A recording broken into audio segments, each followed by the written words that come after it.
I'm Oscar Capelao, born in Rundu.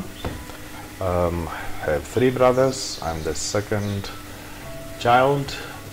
Went to Noordgrens. That's where I did my primary schooling, and that school only went up to grade 10 and came to Windhoek High. That's where I finished my high school. And now I'm based in Windhoek, but Rundu remains my hometown.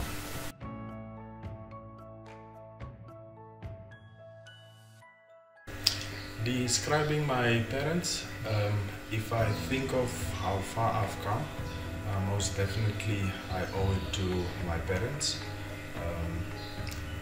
My dad always made sure there was food on the table, and he's a different generation than us. From a motivational perspective, it's a matter of I've paid for the school. That's my responsibility. Your responsibility is to attend school and do your homework. But definitely, I can never thank my mother for the sacrifices she has had to make for us. The stories are many, the sacrifices are too many. I can continuously just say thank you. I'm amazed at the love that she continuously gives to us, her children, and now her grandchildren. What does the word family mean to me? I think it's always easier when one is young, growing up in a small family.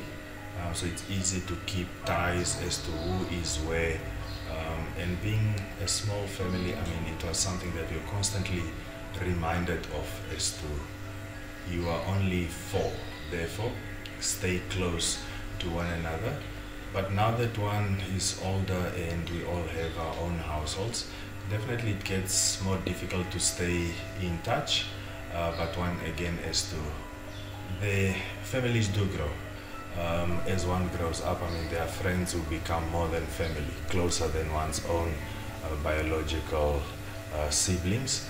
But family is key, because there are those moments in life, because I tend to say or believe that no man is self-made.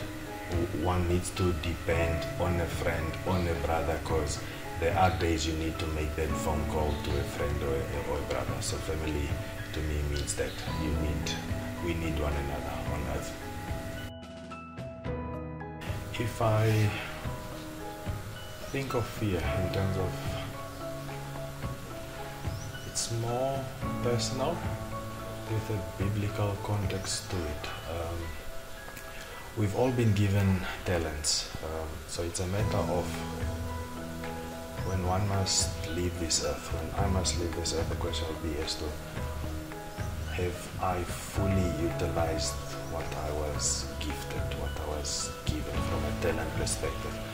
That's a fear that drives me, but it's a matter of as to by the time I must bow out, I should have lived life to the full and fully utilized all the gifts I've been blessed with. On my to-do list, I've had climbing Kili forever. And last year, because I had made contact with the team that does the expedition, so out of the blue they contacted me and said there were a couple of slots still open for the June trip. And I went from zero fitness to the base of Kilimanjaro in a matter of 3 months. That's how quickly I needed to get ready and go. I also tend to get bored quickly, so I couldn't actually for my own sake extend it beyond the 3 months, and I would have lost interest in the whole preparation. But it was a matter of really signing up, paying, and getting ready. To put it into perspective, Kili is 6 kilometers high, give or take.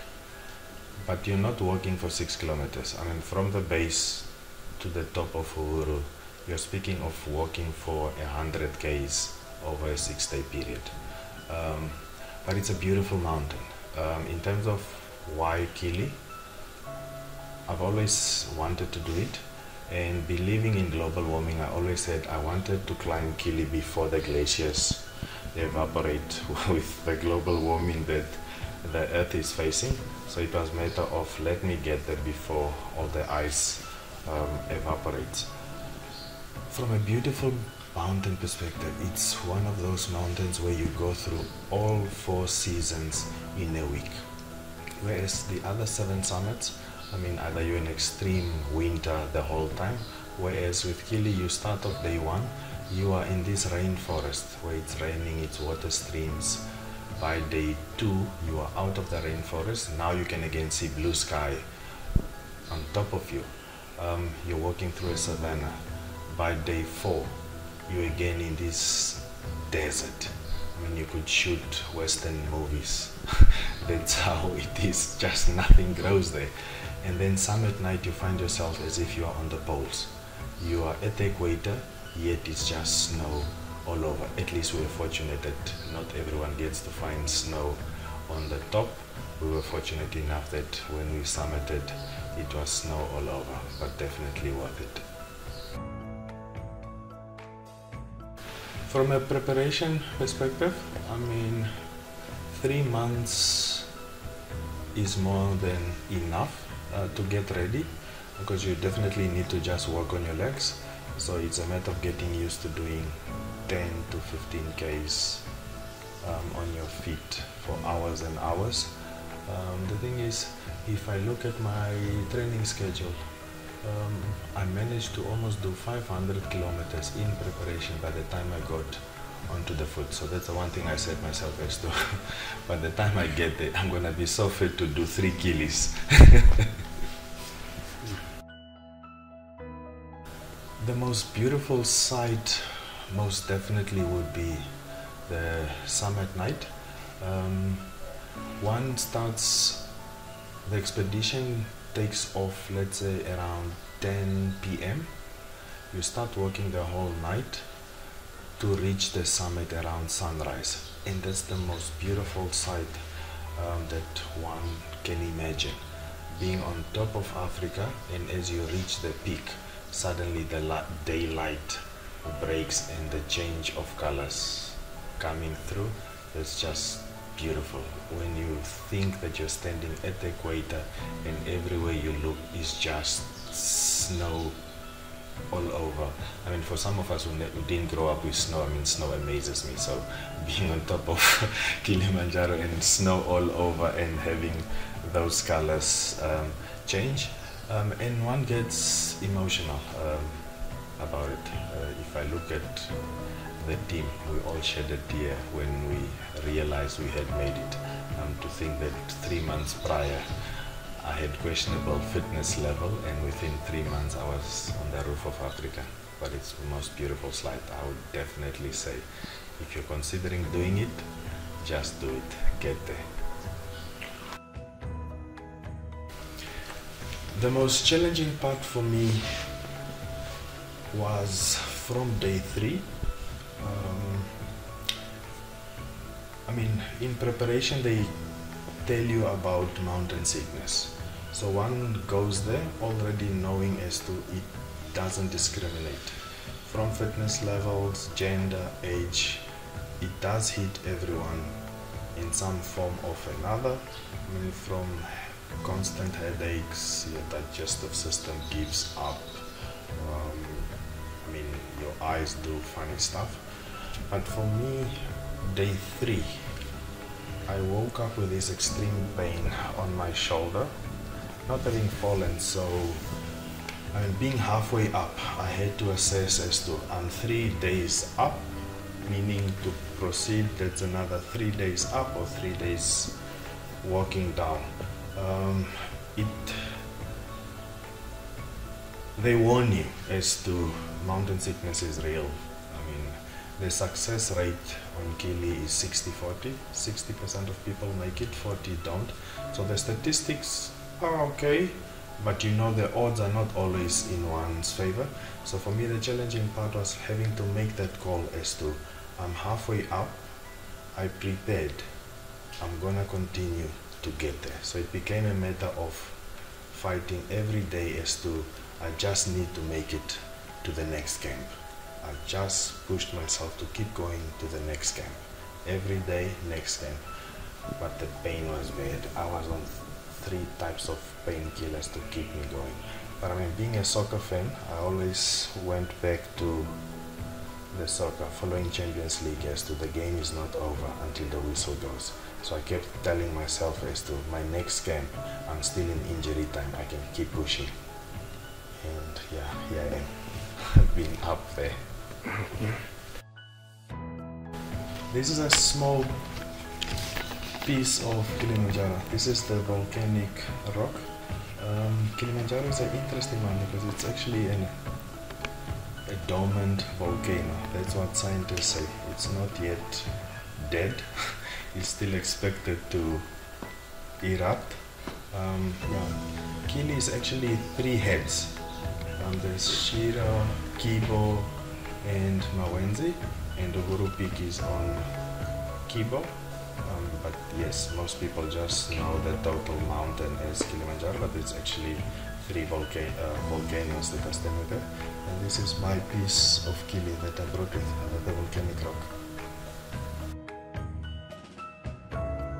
If there's any Namibian considering doing Kilimanjaro or any of the other summits, definitely get hold of me. Always looking for a partner for an adventure, and it's one of those things as to life wasn't meant to be lived in one place. Travel does wonders to one's soul. Therefore, let's chat. My favorite place in Namibia. There's so many beautiful places. If I think of sunsets, there's a spot in Rundu that has the most beautiful sunsets. But at the same time, Swakop is just as wonderful. They're beautiful places. I mean, if we think of Sossusvlei, it's beautiful. But top of mind, I think Swakop wins. It's beautiful. It's awesome. If I think of generosity of a stranger at this stage, I'll probably go back to my Kili experience. When I fell sick with mountain sickness for the rest of the 3 days,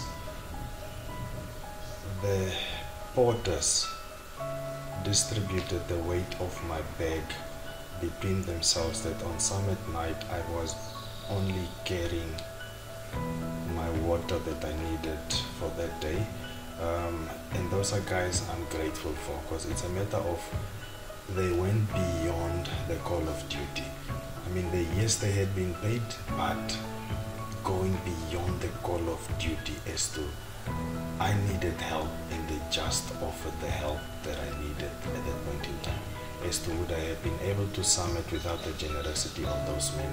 Most definitely not. And every time I look and think back of the trip, I just think of those guys who went out of their way as to they were already paid. Me summiting or not wouldn't have made a difference in their lives, but they made it their job to help me get on top of Uhuru. And that's something that really touches me, saying there's still some good in humanity out there. There are still those prepared to help a stranger.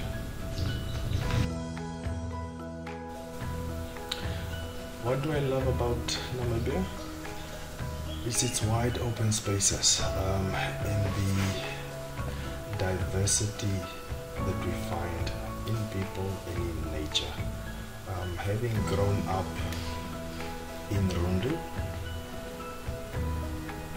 it's a different world from what one finds at the coast or in the south, and it's just amazing how one goes from a desert to the savannas to the cold Atlantic, and it's just beautiful that even when one travels, there's so much that you can share with the world, that people are constantly amazed at the stories we're able to tell and how we can even sell our country. But we have a beautiful nature that it's a pity